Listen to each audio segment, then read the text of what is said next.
Hola querido, ¿cómo estás? Mi nombre completo es Miguel Arango de Vía. Bueno, don Miguel, ¿de cuál región del país proviene usted y sus familiares? De dos regiones básicas.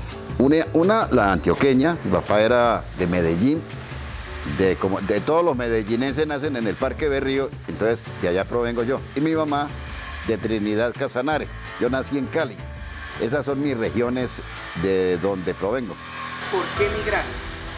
La violencia, básicamente fue la violencia que se generó en los años, al principio de la década de los años 40, que generó todo un movimiento de la parte rural hacia las partes urbanas. Nosotros salimos huyendo de Casanare, fuimos a templar al Chaparral, Tolima, luego a Bogotá, siempre buscando la protección para la vida de quienes hacían parte de mi familia. Miguel, ¿qué costumbres aprendió o conserva de sus padres o abuelos? La verdad es que son las costumbres que uno se hizo acreedor a través de la ruralidad donde nació, donde se crió.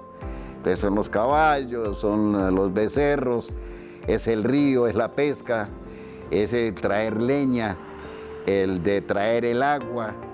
Es decir, las labores que como niño nos tocaba hacer en la finca. Todos los niños éramos mano de obra calificada, por eso las familias eran numerosas. Hablemos un poquito de su infancia. ¿Cuáles son los recuerdos más importantes que usted tiene de esa época de su vida, de su infancia? La verdad, de los recuerdos más importantes, la ida a estudiar, porque tocaba levantarse más o menos hacia las 4 y algo de la mañana, hacer los oficios, que eran como unas obligaciones que tenía uno en la casa, y más o menos hacia las 6 de la mañana hice para la escuela, que quedaba equidistante, diga usted, unos 4 o 5 kilómetros.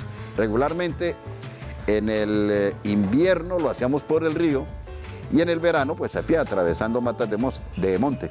¿Cuáles eran sus juegos favoritos? Los bandidos, los libertados, los que nos reuníamos, los muchachos por ahí de la vereda, y nos inventábamos los juegos de bolas, de los mararabes, la Vuelta a Colombia con tapitas de cerveza, el trompo, la zaranda. ¿Recuerda anécdotas, cuentos o historias que le contaban sus abuelos o sus padres? Mire, este Casanare está lleno de cuentos, de historias, de mitos.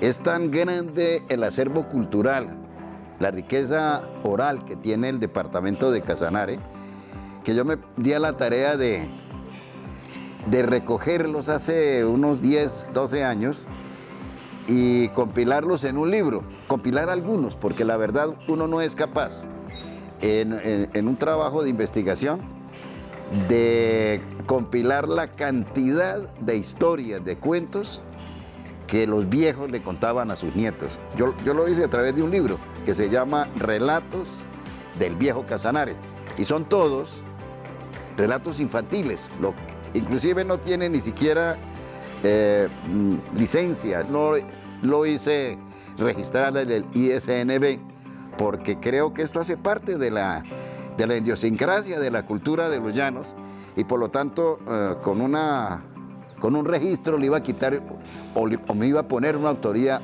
la cual no merezco. ¿Nos puede contar una historia rápidamente?